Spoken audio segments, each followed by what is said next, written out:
Kevin Costner's lowest-rated movie was originally intended for Harrison Ford. Hollywood actor Kevin Costner has been a dominating force in entertainment for over 4 decades.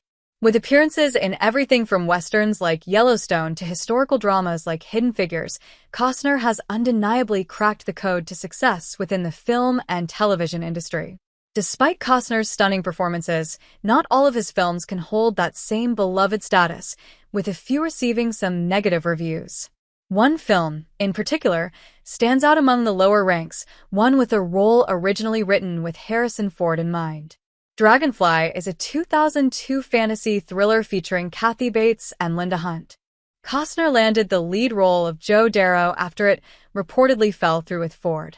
Although the role added another leading performance to his filmography, Costner probably could have done without this one, considering the film has a meager 7% critic score on Rotten Tomatoes. However, it also has a 62% audience rating. Is Dragonfly really as bad as the critics say? Did Ford dodge a bullet by turning down the role, or does the film offer more value than it is given credit for? The spooky premise behind Dragonfly. The film follows Joe Darrow, Kevin Costner, a doctor in a Chicago hospital who has just lost his pregnant wife, Emily Darrow, Susanna Thompson, in a landslide. Right after the tragic events, Joe returns to work, failing to properly grieve his late wife and unborn child.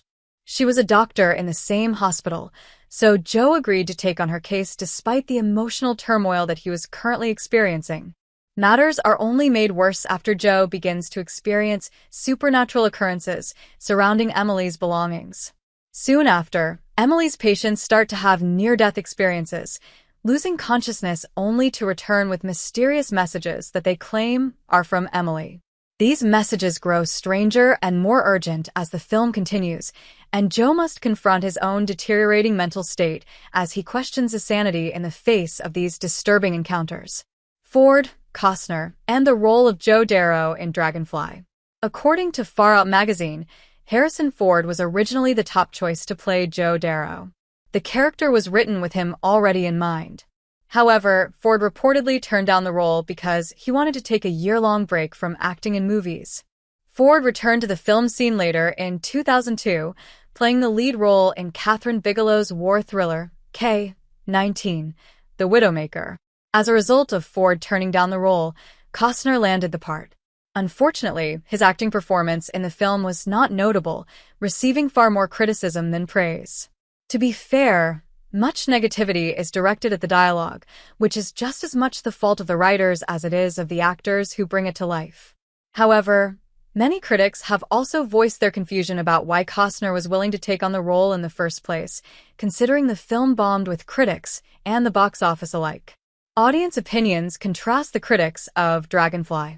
According to the critics on Rotten Tomatoes, who gave the film a 7% rating, Dragonfly is filled with melodramatic cliches and a plot that tries to build up to an exciting ending that never comes.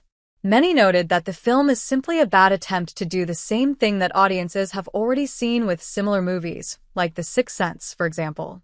Others noted that the balance of genres was unsuccessful, with the thriller elements overshadowing the romance, which only became distracting when it occasionally surfaced in the narrative.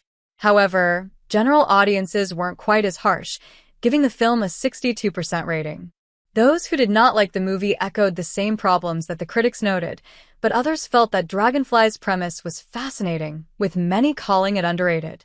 Some audience members said the film's sorrowful premise had an emotional impact on them, with Costner's acting amplifying that effect.